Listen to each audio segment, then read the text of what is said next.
Thank you. My name is Robert Ariaka, and I'm privileged to have you, Jackie. Please tell us your name, where you work, and what position do you hold. But immediately after that, let's speak at the issue of Siha making exchange visit for market vendors, Kampala and Arua City. What is the purpose? Thank you very much, Robert. My name is Jackie Bless. And I am the Uganda Projects Officer with Siha Network. Siha Network is the strategic initiative for women in the Horn of Africa. And in Arua, we are working with women market vendors. We have worked with over 1,000 women market vendors and also over 30 women's rights organizations, community-based organizations. And yes, that's little about us. We are a lot into advocacy. We work a lot with women market vendors, women in the informal economy generally. We work with them. And then what stood out for us is because we thought, how do we do it? We have been with the women in the informal sector, women market and street vendors for over 6 years now that we have directly in Uganda, that we have directly worked with them. So we started in 2018 with women street vendors in Kampala, but also moved to Arua in 2018, working with women in the informal sector, women market vendors. And the issues that we were raising was around taxes, sexual harassment. Today has been a journey from 2018. We have been planning on how do we bring the women market vendors and street vendors together. They have the same issues cutting across. They have the same issues. The issues that women market vendors get is around deals, the same issues as the market vendors. So today we came together. We came together to do an exchange learning between Kampala and Arua, and for us it was really amazing to see that the women can come up and share their stories, share their achievements on what has happened. We have seen them talk about the advocacy initiatives that they've been doing. I'll give you an example. In Kampala, they have advocated for lights in their communities, bridges that had fallen down, and also in Arua you'll see that women advocated for the bridge that goes to Pajulu. I don't know that area well. Yes, the Pajulu BAT road, the bridge. So it also came up from there where women were advocating for this, getting in touch with local policy makers, but also city technocrats to advise on how do we work this out together, because infrastructure is very important for the women. So that is how we just decided to come up and see that how do they learn from each other, and they have really learned from each other. We have seen them take notes, but also learnings, share learnings. We have brought panelists to speak to them on the government initiatives, funds that are there, and how the women can benefit across, just not Arua but also Kampala. And for us, we do not regret. It was a very big initiative for us to have brought these women together, and very important. We needed them to collectively advocate for a cause. And when we see that these issues are cutting across, yet we have policies around that protects women in the informal economy. For example, the International Labour Law Convention 190, it seeks to protect women in the informal sector from sexual harassment, from all kinds of violence. But also Market Act, we have it. Sexual Offences Bill, we have it. So I wanted to see how do these women, do they relate with these policies that exist? And we were amazed to see that these women are very tactical with what they do. They are very intentional with their advocacy. They put out a statement at the end of the day. They're like, we want to put a statement to the government of Uganda. We want to put a statement to the CSOs, but also to the local government in Arua. There are things that they need to address. And so for me, it's a big lesson. Yeah. As Siha, you also talked about supporting women financially so that they are able to boost their business. How many have you supported directly, and what have you seen changed since then? So as Siha, one of our approaches sub-granting. So we try as much as possible. You cannot train participants or market vendors on financial literacy and then you leave them hanging. So we supported them with small grants within the cooperatives. Of course, we support only cooperatives that we work with or groups that we work with. You have to be in a group, and then you have the money and have it either rotational or have a project that you can do together. And one of the projects that was birthed out of the small grants that we gave is the shoe mending business. So Siha supported one of the groups, Naguru cooperatives, women cooperatives. They have started a training center for shoe mending business, and the shoe mending business is mostly dominated by, it's a male dominated sector. So we are seeing the women coming up and challenging this male dominated sector. We have so far given out over 100 million to 9 cooperatives, but also to women's rights organizations to carry out collective advocacy.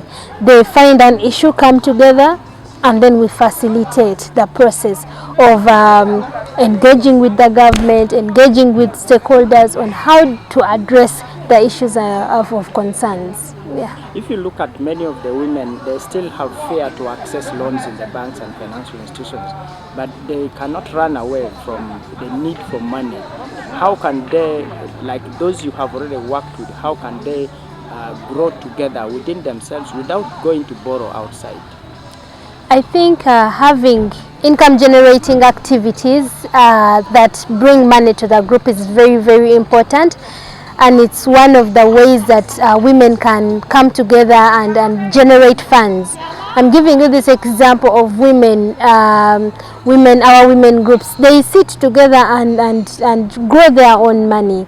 They have small money, but you find that they are borrowing. It's rotational. They borrow and bring it back with interest. So the money is rotational. You find that they have like 10 million, 15 million. So instead of going to the bank or the financial institutions where they do not have collaterals collaterals for these loans, they rather get their monies within the groups, and their capital is very small. It's not big. You find that a financial institution or these money lending centers are pushing women or grabbing properties, like it could be motorbikes, national IDs, and all those things. Before this thing of the national ID was stopped, that was one of the issues that was raised, issues of stealing, like retaining national IDs. But we appreciate the government for having stopped that, because it was affecting a lot of women.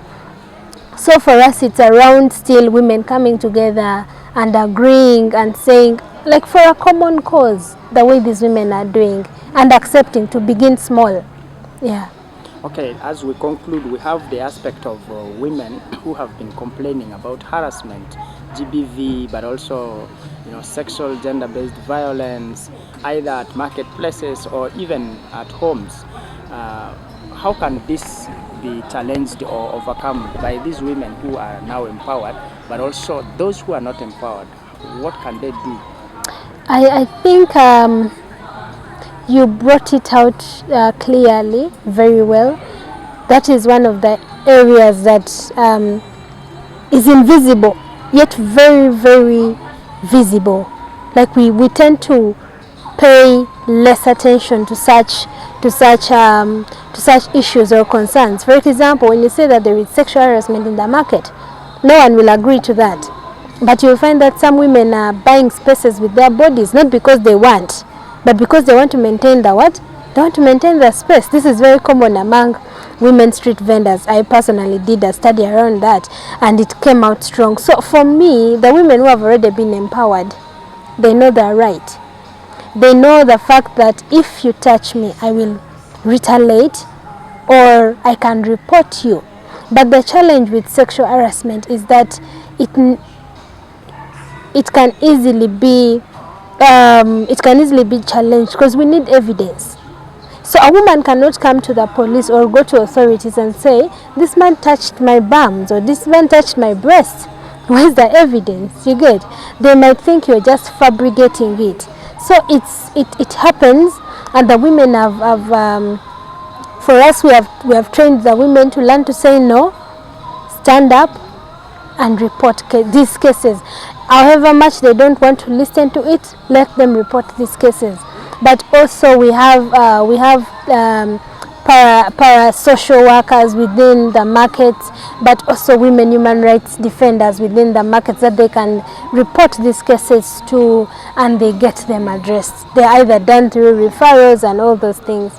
But yes, it really happens, and it's something that we really need to wake up to.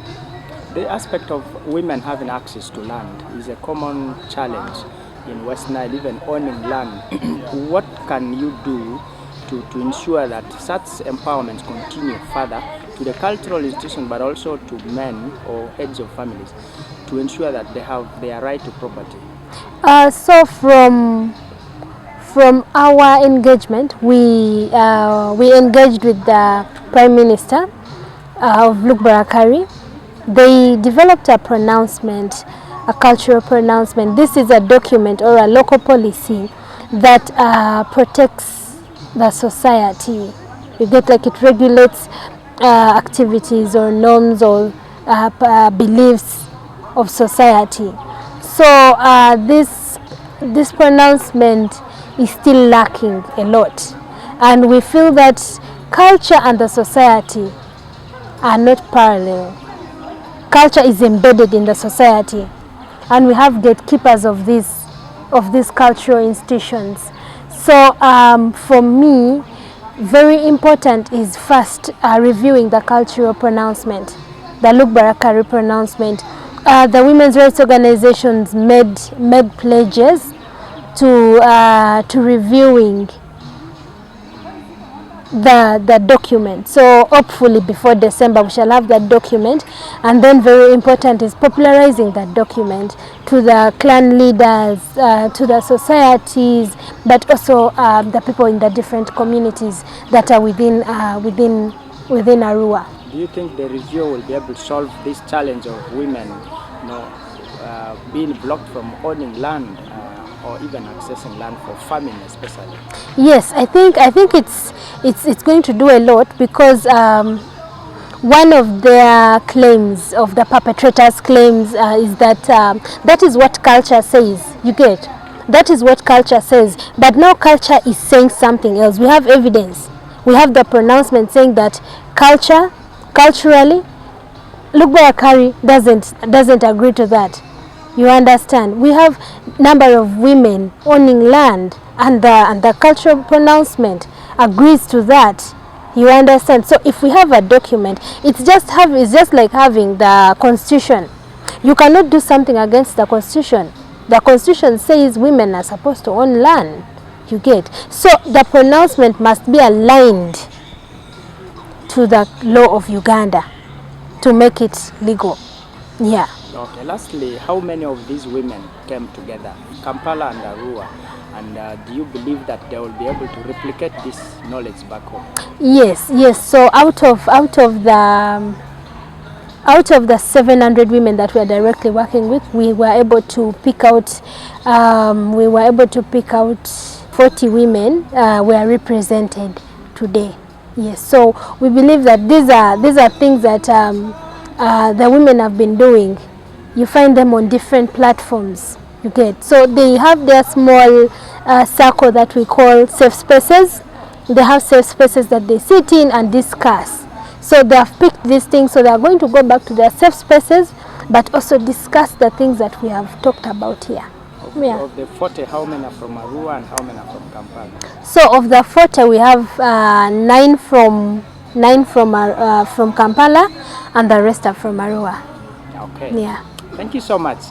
You're welcome. Thank you so much. Thank you for hosting me. We wish you the best, and we hope you will come back to train more other women. Yes. In Arua, especially Arua city, but also the district and other West Nile districts. Yes, we shall. If resources are there, why not? Okay. We are here for the women. Thank you. Thank you so much. My name's Jane Akwero Ajuma. I'm the chairperson of Duwala Market Vendors in Pajulu. I represent the women of Duwala Market. First of all, Grow Project most of our women do not know much about it. They have less knowledge about it, but still the few who have got access to learn about it, the qualifications of this GROW project are too high for them to qualify, because the rates, they start with 4 million to 200 million, and it was said to be for the informal sector.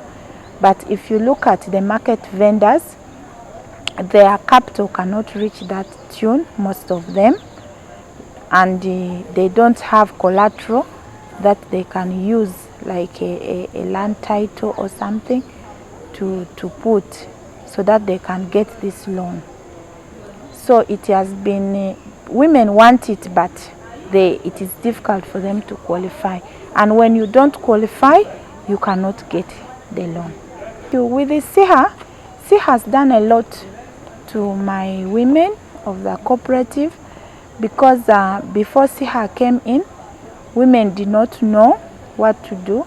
It encouraged the women to form the group as a cooperative, and women Siha has done a lot of advocacy and a lot of trainings. First of all, the women have improved in their businesses, and they have learned the saving culture, and they are now helping their families, even their children.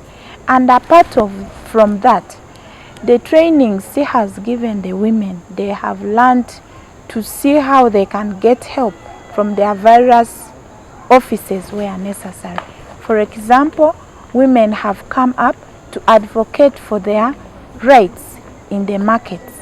We have been faced with a lot of challenges, but now, because we are empowered with the Siha, we have stood to fight for our rights, and they have been a success. For example, for us in Douala, we have been faced with the challenge of that Pajulu Road, the bridge. It had been a very serious issue.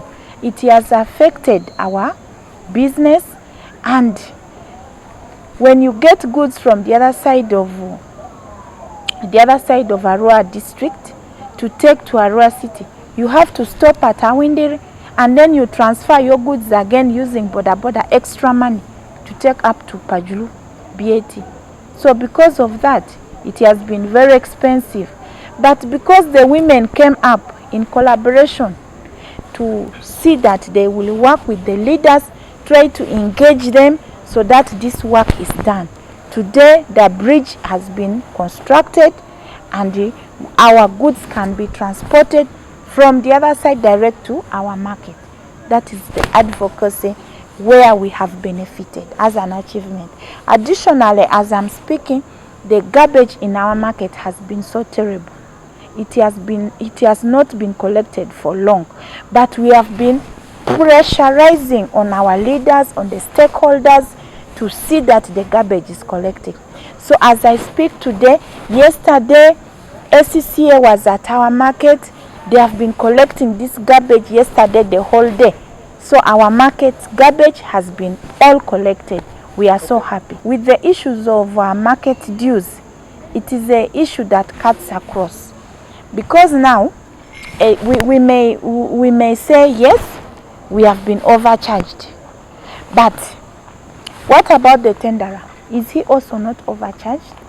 So for us, we think there should be a panel whereby these tenderers have a sitting and with the council to come in to see how these markets are charged. And then we see, is it worth or it is not worth? So before we charge, they are charged. They also have to be considerate. When the tenderer is overcharged, the implication will come to the vendors, because the tenderer has to recover to pay the money to the government, and then he has to recover his money, he has to pay the workers. All that, it comes back to the vendors. I'm Wambi Molly, chairperson of Kawempe Women Vendors Cooperative Society Limited and the Secretary for Gender of Federation of Kampala Hawkers and Vendors Association. I'm a market woman. I was once a street vendor, we lobbied land. We lobbied from the government. We got a gazetted place for us to operate our work. It's located in Chisenyi, Smart City Bazaar for Manabageka Primary School. Accessing money or finance to grow our business isn't something easy, because we usually run to money lenders, which is a big problem to us, because we cannot access money in banks. In banks, they ask us for collateral like land titles, like log books. As a woman market vendor, I don't possess land titles, I don't possess log books, so the faster place I can run to is a money lender. Going to the money lender, the money is there every time, but the interest rates are high. And every now and then you hear women crying that they are taking my TV set, they are taking my sideboard, because these money lenders need their money every day. As you know that the economy isn't so good nowadays, so you cannot earn every day the money which you can take back to the money lenders. Now, how does this affect your business if you want to expand and grow your business? So it affects me in the way that some days I hide myself, because I didn't get money yesterday to pay the money lender, so I'll be on the run, because they take their money every day. The moment they come and find you, they will take you, they will look for you so that you pay the money. So by the end of the day, when I realize that yesterday I never paid, I have to take a hide, which affects me that the customers will come on my store when I'm not around. My neighbor cannot sell my merchandise as I do. Yes. How then can government, okay, there are programs, PDM now, there's this program of GROW, where women are supposed to access money, but it has come with conditions. How can government soften some of these conditions for women market vendors who do not have collateral to access such monies? When you hear about the GROW project, it's a different story, because I managed to meet the gender committee of parliament on the GROW project. But these MPs told us that the GROW money came as a grant. The MPs say the GROW money came as a grant from World Bank. When it reached the banks, they decided that the money is a loan and you have to pay the interest. So being a loan, we would have been okay with it, but the collateral, sending me for a land title, sending me for a logbook which I don't possess, it's a terrible thing. My plea to the government is, let them revise, let the president, the government revise the GROW project so that we can benefit in it. Okay. Yes. Lastly, challenges women face, especially issues of maybe market dues. Other women in Arua said that high charges. What is your experience in Kampala, but also the issue of garbage management? The market dues, those are in the private markets, but government markets, people don't pay. It's clear in Kampala, people just pay security money and garbage fee, but they don't pay the fee, the dues. and maybe in the private markets, it also affects. It would have been a clear, there have been a clear market act which regulates both government markets and private markets for these people to benefit, because these people in the private markets, as if they are in their own country, they don't operate the way the Market Act works, and they know nothing about the Market Act. How about the garbage management? The garbage management, let me talk about our market. For the garbage, we garbage and security, we collect 500 per day. It's affordable money. It's not expensive. It's not too much. 500 is affordable for everyone. But does that affect your profits, daily profits? The 500? No. 500 is little money. It does not affect my profit. From this exchange visit today, what have you picked? It has been so interesting, and so it is so hurting for my sisters of Lugbal culture, the clan. This thing of women not owning land, it has disturbed my head a lot. I don't know why, and my plea to the cultural leaders of Lugbal culture, let them revise and do the needful for these women to have justice, and there should be gender equality on both men and women. Okay. Thank you so much. Welcome.